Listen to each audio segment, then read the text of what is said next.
Yesterday was a short video and I've carved out some time to give you guys a full length video today. So we're going to be doing that technical analysis for the SPY, Qs, Apple, Tesla, Amazon, and Nvidia. And we're going to go into the VIX and things like that as well, because everything is setting up things that we can pay attention to. Now on the SPY here, we did give you some indications yesterday, right? That last night that we were seeing. I couldn't make a long video, but at least you were able to see, hey, a lot of these things aren't adding up and we're seeing a lot of up moves in the SPY while we're seeing down moves in things like high yield growth. So we did point that out. Hopefully you found that helpful. And today we're going to get into the SPY, which is making that downward move and we're closing below this low, which in this big move, you can see it's like we never made a new low, right? So we never made a low inside this move, day to day. So we never came below the previous bar. That's a pretty dang strong move. And so it needs to digest. And overall, someone did ask about consolidation, okay? Consolidation. And they were like, is this, consolidation? No, this is more just trickling upward before we get some news. This is kind of uncertainty, right? You want to see something more like a battle between the bulls and the bears to get that consolidation, right? And then you see some kind of breakout. So consolidation, at least to me, would be a little bit of a fight between bulls and bears. And then once we get the breakout, we actually do see the direction. So that's how I treat consolidation, but we can notice here the SPY, you're outside of that monthly range early on in the month. Doesn't mean we can't get outside of it by the end of the month, by the way, but we're coming up to that gap fill area.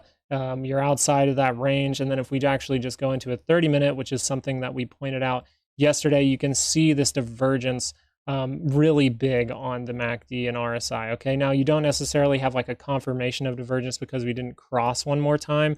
But you can see on the RSI, and you could probably use this as divergence anyways on the MACD, because you can see how price is continuing to go up and up while the RSI is actually giving you these lows, if I can draw it. Okay, so we actually got 2 points of divergence between this high right here, this high right here, and this high right here. So it's a good sign that if we do get some bad news, we can see a sell-off, and that's what seems to be happening. The only other thing on the SPY on this shorter time frame is I am seeing maybe a head and shoulders start to set up. Okay, so we're seeing this line right in here start to come into play, and we have this left, maybe this is our head, and then we get some kind of right shoulder to sell us off to go fill this gap. Now the Qs is a strong move, and that's why I've been saying for a few days that we do need some kind of pullback, and maybe at this point people will call this a fake out if we start to see a dramatic fall, sell off. I don't see it that way. I actually see it as a good sign that we want to move higher because we took out this high, and that's something we're going to talk about on Nvidia as well. So pay attention. We go on over Nvidia in a few moments here, so stick around for that. But you can notice we're starting to sell off. We're getting back in that monthly range, okay? And we actually could, close all the way down here by tomorrow, but I don't think that'll happen at this point. I think tomorrow might actually just be a kind of a sideways day before people make a decision, maybe Monday or even with the CPI data on Tuesday. Main thing I wanted to show you on the Qs was that divergence that we were talking about on the SPY, right? So we can see that this is actually a very clear and cut proven divergence right here. So we can see how angled down this is. Gosh, I'm terrible at drawing today. I'm sorry, you guys, but you can see that downward move. We see that there on the RSI. It just means that if we do get some kind of bad news, that we could see that, trend start to go the other way and actually go negative. And then if you don't get bad news, maybe you see some sellers come in and then you can get some kind of consolidation in this area. So the fact that we're trickling higher kind of hinted to me, hey, we might need to see a little bit bigger pullback before going higher.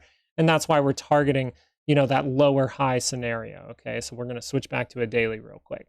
Did it again. I said lower high. I meant higher low. Okay, we're looking for that higher low, but hey, we did make another high right here, so that's something to pay attention to.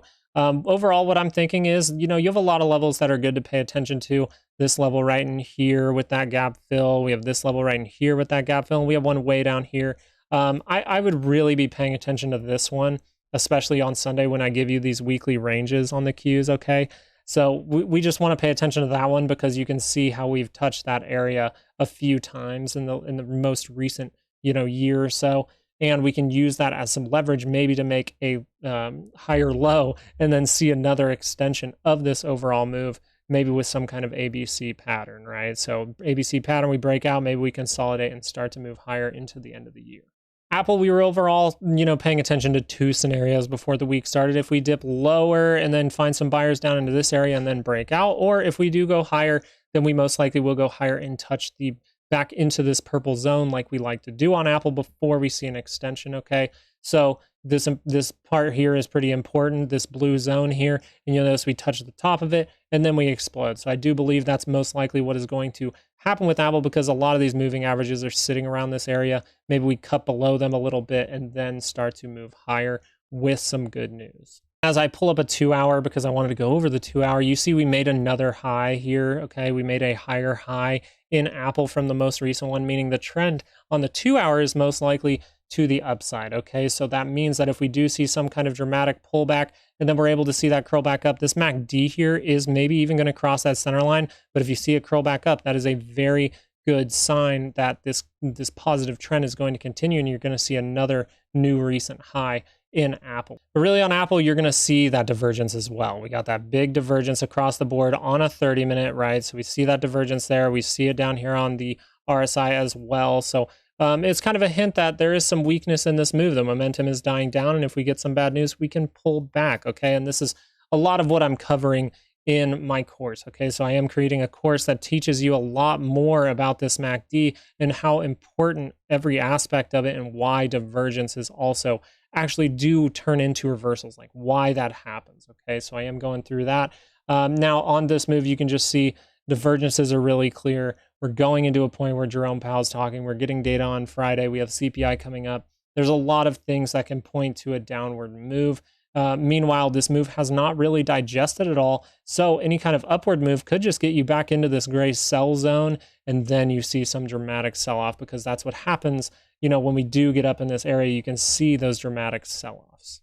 Okay, Tesla at the beginning of the week, I said it was holding up at a level where I feel like the overall market should, right? If we held up, you know, at a middle level and then pulled back, formed a right shoulder for the SPY, then this move would be healthy and we might just be talking about consolidation. But because we extend so high, now we have to talk about a pullback. But Tesla didn't extremely go up, so we see this little head and shoulders forming. And the only thing I was warning you with Tesla was the fact that because it did not actually make those highs like the other ones, it actually has a chance to violate this head and shoulders and actually come down to a lower level, maybe even that 190.10, and then you'll see some kind of divergence here. But just because you know, we didn't actually extend a little bit higher in this move at this point, and we've taken a little bit of time, we actually could see a more dramatic drop in Tesla to set up another point down in here that we most likely will see that divergence on the daily. You can see that head and shoulders a little bit clearer here on the hourly, so I'm just going to show it to you real quick. And if we do, you know, I do think we actually do have potential in Tesla to test this low. And if we do cut below that low, then I would, you know, pretty much say, hey, this head and shoulders is a wash and we need to look for some divergence, okay?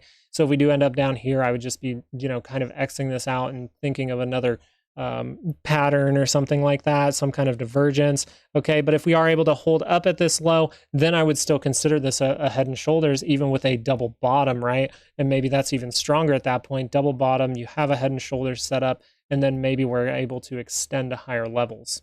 Amazon broke out, and that is a great, great sign, okay? And then because Amazon is so strong, I mean, this move is huge, right? And we can expect that move because, you know, Amazon's one of the stocks that really hasn't tested its all-time high or gotten near it, kind of like Apple already has. So we really want to pay attention to this. How far could this go down? Originally, we were paying attention to 124, but because this move has been so strong, we actually could see that hold up right in this level right in here, okay? Right around that 131 to 133 area is something I'm going to pay attention to, but I'm most likely marking off this little area here, and then I'm still marking off that 124 just in case, okay? I think the worst case scenario for our higher low to set up on Amazon most likely will be if we go fill this gap down here. That gap is very, very big, so if we do get to this area, we can actually chop through it and then hit that gap fill and then start to extend higher. So that's what I'm going to pay attention to. Overall, I'm really leaning towards, you know, this 131, 132 level to then set up our higher low. I think this is good news for Nvidia. We're making a new high here, kind of coming above this one just a little bit, and maybe we're going to go set up some kind of higher low at this point. And I believe that this area right in here, right at this gap fill, is actually really nice. You can see that dramatic drop off. But the fact that we are getting in positive territory on this MACD on the daily, if we do see a few days of selling that doesn't cross this MACD and we remain in that positive territory, I believe it's very good news that we are going to go test this high up in here for Nvidia, or even, you know, extend higher and get some kind of touch of this little trend going on between our two most recent, highs there. So that's what I want to pay attention to. Now, the opposite side of that coin is, the downside. Okay, we need to cover the downside. You want to cover in case anything happens. And I believe Nvidia is a good one to pay attention to. If we start to see really dramatic selling, we get some bad news, and then Nvidia starts to close below this level of 375, and the algorithms don't kick in and buy this thing up above that 200, we can really fall on our face. So I think that Nvidia is something good to pay attention to. If we come down to this level and then react and we see that divergence start to come into play, we'll be talking about a different story. But actually, if we do see this cut below that 375, I'm going to pay real close attention to the VIX and things like that at that point to see if we're getting that cross indicating some kind of crash. High yield growth, I just wanted to talk about real quick. This is something we pointed out in yesterday's short video, how the SPY was actually making this kind of move and high yield growth was actually heading down, and we're seeing that play out. And I just wanted to point that out because I think this is something very good to learn, because HYG and the SPY, usually we're working in tandem, right? We're going together. So when you do see that difference, you really need to pay attention to it. 10-year yield, we've been talking about some kind of head and shoulders, okay? Some kind of head and shoulders, left head and right shoulder, okay? So we really think that that is going to continue to happen. I believe we're going to see some kind of move that extends us up. And then we might see that start to break down. If we do get some good news and get that bull run into the end of the year, I believe that that's overall what's going to happen. A lot of people were scared, and I believe, they might say this is a fake out, and now we're going to head to higher levels, kind of like what I was saying with all the new highs being on the Qs and things like that. But I actually see it as a good sign that this thing wants to go lower, okay? So the fact that we're making this means we might have just broken this uptrend, and now we're going to set up some kind of lower high to then start the downtrend in yields. Now, TLT, I kind of drew this up just because this is something I was paying attention to, okay? This is something I was paying attention to. Maybe this is actually our head and shoulders here, and we're seeing that left head and a right shoulder start to form, and we can start to head, higher in TLT, lowering of those rates in the very near future, okay? If this thing actually played out, it would play out into December, so the timing of it is very good. And this is something we were paying attention to as well in yesterday's video. Originally, before we made the video, we actually were seeing, before we saw the video, we were mentioning how this is down while the SPY is up, but then we see this green bar move upward, and then I was like, this is still an indication that we might want to go a little bit lower, okay? So we want to get some kind of pullback, and that's just because even though we did make that green bar up and now that difference is there, you still have the difference with HYG, and now you're seeing these divergences, okay? So you see these divergences between those two highs in the MACD. We're seeing that divergence proven up here over here on the RSI. And so we can say, hey, there's weakness here. If we do get some bad news, you're going to pull back. And we can start to pay attention to mini head and shoulders here, right? Left head, and maybe we get a right shoulder, some kind of move up. But a lot of the time with TLT, we do like to drop, consolidate, drop, consolidate, drop, consolidate, drop. So it's a little bit more of like a straight move sometimes for the TLT. So we just want to pay attention to that, but I'm just saying you have a chance with TLT to make some kind of right shoulder before we head to lower levels. All right, the last thing we want to talk about is the VIX, and we're overall paying attention to a head and shoulders here as well, okay? So to find that bottom, we actually were stating how this VIX is flat while the SPY is actually making another low while the VIX is actually holding up, right? We're seeing that little divergence between the two. And we're getting that green bar. And the thing we noticed yesterday was how the VIX was actually making a new low and the VVIX was not. We were actually seeing that get higher, and that was before this green bar even happened. So you see that go higher, and you're like, oh, there might be some volatility around the corner. Sure enough, we get a little bit of bad news, or the bond auction, or whatever you want to say happened today to sell this off. And we see this move come to fruition now in the VIX. And we're not up by 10%, so tomorrow's not guaranteed or anything. You don't have an 85% chance of an up day or anything like that. This thing can go carve out that right shoulder, or it could also just be some kind of retest of this broken structure here to come to lower levels. Okay, so we want to pay attention to all scenarios with this. So I do believe if you do want to, be aware of some kind of crash scenario, you overall just want to pay attention to the 200, getting crossed by this 50. If the 50 comes up and crosses while the 200 is going across, it just means that there is, some pretty high potential for a crash scenario to play out. But I just want to make it very clear, I'm not leaning towards that. I'm really leaning towards this right shoulder starting to, form. And I believe if we get above 20, you're going to see people get very freaked out of this market, which is exactly what they want to do before a big bull run. the main takeaway from this video is, it looks like we could get some kind of bounce tomorrow, but I overall want to be paying attention to the overall move throughout the next week, right? If we see the CPI come in a little bit higher, is that going to be the thing that gives us that right shoulder? Or are we going to go get, that inverse right shoulder on the SPY right now? Are we going to get that right shoulder on the VIX right now? So we really want to pay attention to how price acts before a big thing comes out like CPI.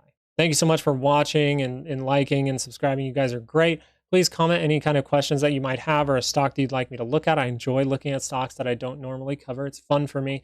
And then at the same time, if you do, are open to learning about a lot of these things, I am creating a course and it's coming out very, very soon. I want to get that thing out before Christmas. But right now, the main thing I want you to do is have a very, very good Friday. Set the tone for your weekend so you have a good weekend, okay?